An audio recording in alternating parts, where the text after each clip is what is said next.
You're listening to Eat, Theatre, Sleep, Repeat, Blackpool Grand Theatre's podcast. Your fun-filled look behind the curtain. Get ready for incredible stories, backstage gossip, community highlights, and plenty of star power. Let's dive in.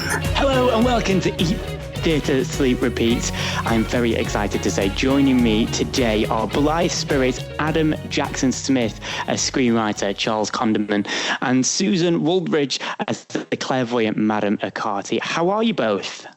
Very well. Okay. Yes. Ready Very well. to go. Discovered I got a really creaky chair, so that's going to be like quite spooky and ghostly maybe. You use it for special effects. So you guys, you're stepping into a play which has such a legendary reputation. What's the very first feeling that hit you guys when you were thinking about being a part of this production? Best part in all the world. It's a wonderful role and it's unturndownable, even with only 3 weeks rehearsal. Yeah, that sounds great. Madame Acarti is it's a phenomenal role. Really iconic. I mean, I'm not playing Madame Acarti, so... He'd be good, though. I'd be great. He'd be great. I'd be marvellous in France. I'd be absolutely fabulous. I think it's the attraction of doing a period piece as well, something set in the 30s. It's that style and that design is really compelling, I think. It's a really beautiful set. It's really beautiful costumes. I think it's nice being a part of that world, definitely. And the language is extraordinary. I was just thinking about it today. You know, we're so used to little snappy things on WhatsApp and the rest of it. And this is such extraordinary sort of rich language, how people seemingly did speak. Yeah. And it's like a sort of wonderful armchair of language, isn't it? It is. It's tough to learn, but the interesting thing is once you've learnt it, you can really go into it and go with the waves of it, as it were. So 80 years on, Blithe Spirit is still casting its spell on audiences. What do you think it is that gives it that, I don't know, almost like eternal spark? I think because it's about relationships. I think fundamentally it's about people having relationships and the trysts that people get into romantically and otherwise. I think that's pretty universal. And it's funny. It is funny. It's very witty. As you were saying about the language, it's beautiful to get swept up in that style and that language, but it is just very funny. It's a really good night out at the theatre, I think. I also want to add something here, which is for all of us girls. He writes the most wonderful parts for women. And hey, I can talk as an older girl, that, you know, to see a cast list with 2 men and 5 women, and he writes about women from all types, all classes, all sizes. They're all in there. And it's fabulous, as I say, me as an older girl now, getting offered these kinds of... I've been lucky. I've done a couple. I've done Hay Fever, Judith Bliss, and now Madame Acarti. And, you know, it is wonderful. People love seeing women on stage. Yeah. It's interesting. Apparently, Coward said that he didn't... Because none of the characters are particularly sympathetic, are they? You don't... I mean, none of them are monsters, but also... I think to keep it light and to keep it frothy, you probably don't you don't worry too much if bad things happen to them. With the exception of Madame Acarti, actually. With the exception of Madame Acarti. Grab your seats, theatre lovers. It's Eat, Theatre, Sleep, Repeat. And of course, this staging brings together Anthony Banks and Terry Parsons, 2 real creative powerhouses in the industry. What's been the most surprising or inspiring part of working with the 2 of them? I've just had a fitting with Terry, and he said I was to say he was a legend. And actually, he is. We've known each other a very long time. And it is extraordinary doing a fitting with him. It's a real masterclass, actually. And it's a shame, actually, it couldn't be filmed. I'm very glad it wasn't. My 30's on the wet. But no, he's wonderful. And Anthony is just a breath of fresh air.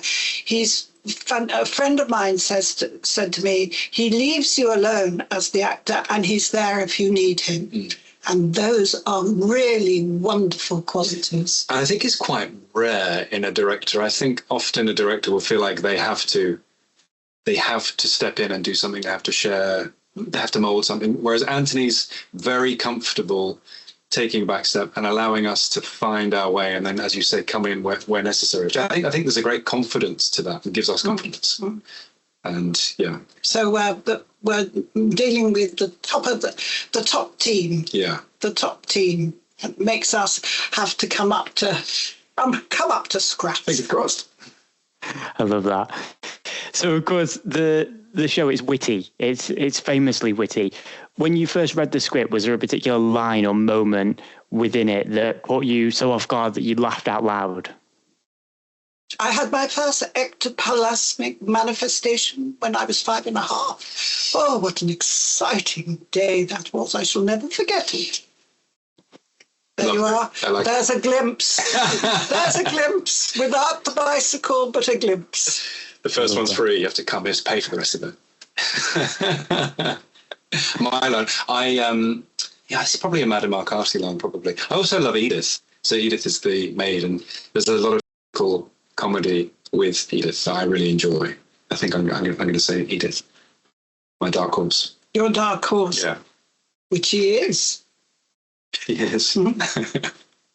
So comedy often thrives on timing and chemistry. Has there been a moment in rehearsals where the banter maybe between the cast has created laughter that you maybe can't control, or it's just been one of those moments where you've just all fallen about laughing?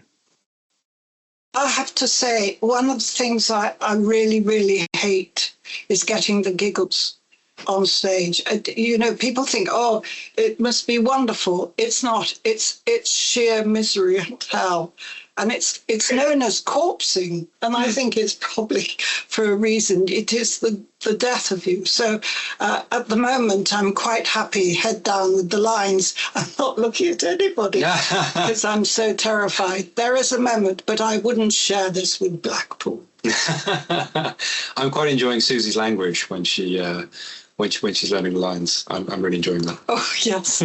I have been told off about it. Not by me. I'm enjoying it. But as a senior citizen, I'm allowed to just let rip. Totally. Welcome to your favourite podcast, Eat, Theatre, Sleep, Repeat.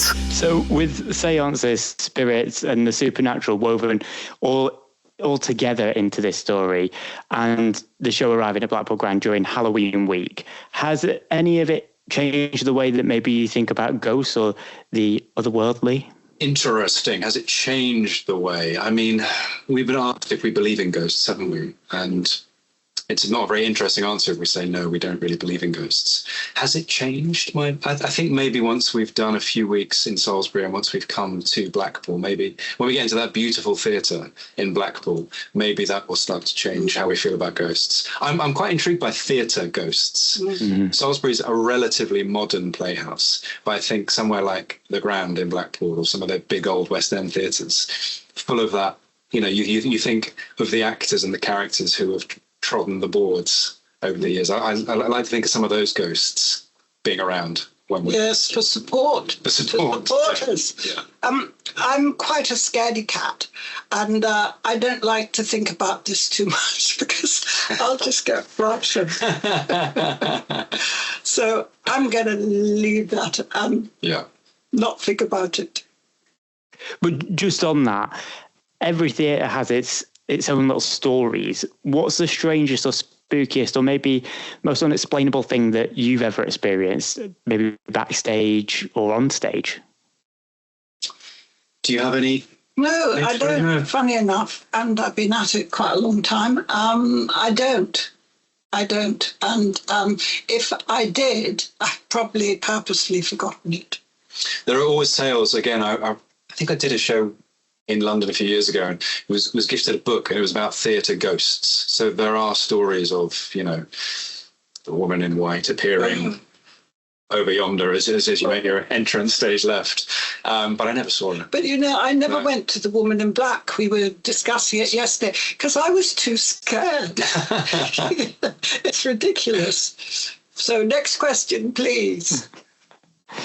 Right, I've got some quick fire questions for the both of you to conclude this. So we'll dive straight in if that's okay. Yes, Sure. go for it. Perfect. Who in the cast is most likely to crack up mid-scene? I don't wish to answer that question. I will say Michael Cusick. He plays Plays Dr. Dr. Brightman. Yeah. Loves a Don't tell me. If you could sit down for a seance and speak to anyone from history, who would it be? I'm going to go modern. I'm going to say Phil Tufnell, because he makes me laugh, and I think it's about time I learned about cricket. That was so left field. I love it. I say I'd quite like Noel Coward to be there. Are we doing Living or Living On? Yes, we do. So Noel Coward, that'd be great. I'd quite like David Bowie to be there as well. I think that'd be fun. Widefield. Yeah, Widefield. Widefield of creativity. And obviously Phil Tufnell. Phil Tufnell. Like a moose bouche or something. Yeah. And would you rather have Alvira haunt you, or have Madame Acarti move in with you? Well, I'm afraid to say Madame Acarti has moved in with me. The two of us are together, I'm afraid, until I say goodbye, Blackpool. And I'm afraid to say I'd rather have Elvira haunt me. Oh, this is tragic. And one final one. If you had to sum up this production in a single spooky but fun sentence to tempt Blackpool audiences, what would that be? A wonderful, fun occasion. I was going to say, this is the one we should have prepared. Yes. But yeah, I would say, what was it? Spooky but fun. So like a wondrous, witty night at the theatre. How about that? Excellent. I love that. Finally, it's unmissable. Brilliant. Couldn't have asked for any better words for that. Guys, thank you so much for joining me on the podcast. We really appreciate it. And Blithe Spirit arrives at Blackpool Grand Theatre on Halloween week, Tuesday the 28th of October to Saturday the 1st of November. And tickets are still available to buy online at blackpoolgrand.co.uk or call box office 01253 290 190. Thank you, guys. Be there, or I will haunt you forever. Bye-bye. That's a wrap on Eat, Theatre, Sleep, Repeat. Thanks for joining us at Blackpool Grand Theatre. And don't forget to like, most definitely follow, and join us again. Until next time, stay fabulous.